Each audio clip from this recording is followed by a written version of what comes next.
আসসালামু আলাইকুম, সবাই কেমন আছেন? আশা করি ভালো আছেন। আলহামদুলিল্লাহ আমিও ভালো আছি। আজকে ট্যাংরা মাছ রান্না করব। পেঁয়াজ কেটে রেখেছি, কাঁচামরিচ, ধনেপাতা, ওই যে ধুন্দুল কেটে রেখেছি আলু দিয়ে। কিভাবে রান্না করব আজকে দেখুন। সবাই রান্না পারেন অবশ্যই, তারপরেও শেয়ার করলাম আপনাদের সাথে। দিয়ে দেব এখন সরিষার তেল,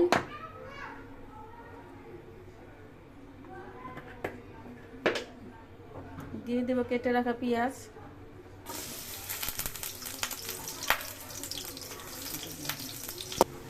দিয়ে দেবো হলুদ, মরিচ, আদা, রসুন গুলিয়ে রেখেছি। মশলাগুলো দিয়ে দেব। এখন মশলাটা ভালো করে কষিয়ে নেব।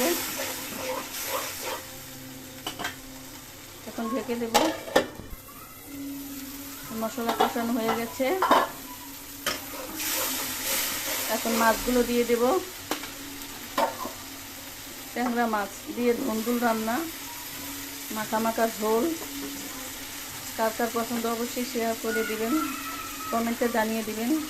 অবশ্যই ভিডিও দেখেন, অবশ্যই সাবস্ক্রাইব করেন না, সাবস্ক্রাইবটা করে দিবেন। একটু পানি অ্যাড করবো সাথে।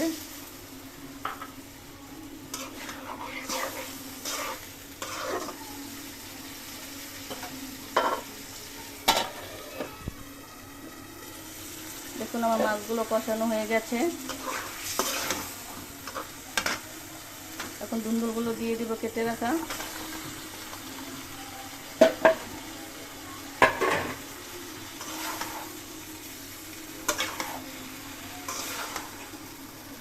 এখন ঢেকে দিব।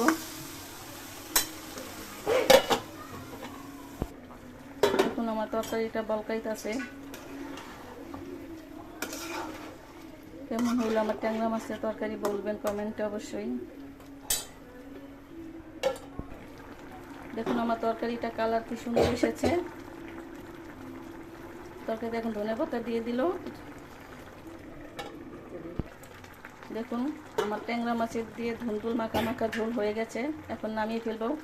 ওইখানে আমি আরেকটা, এখানে যে পোলট্রি মুরগি সিদ্ধ বসিয়েছি। আমি পোলট্রি খেলে সিদ্ধ করেই খাই। এখন সিদ্ধ বসিয়েছি, সাদা সাদা ভুনা করবো আজকে।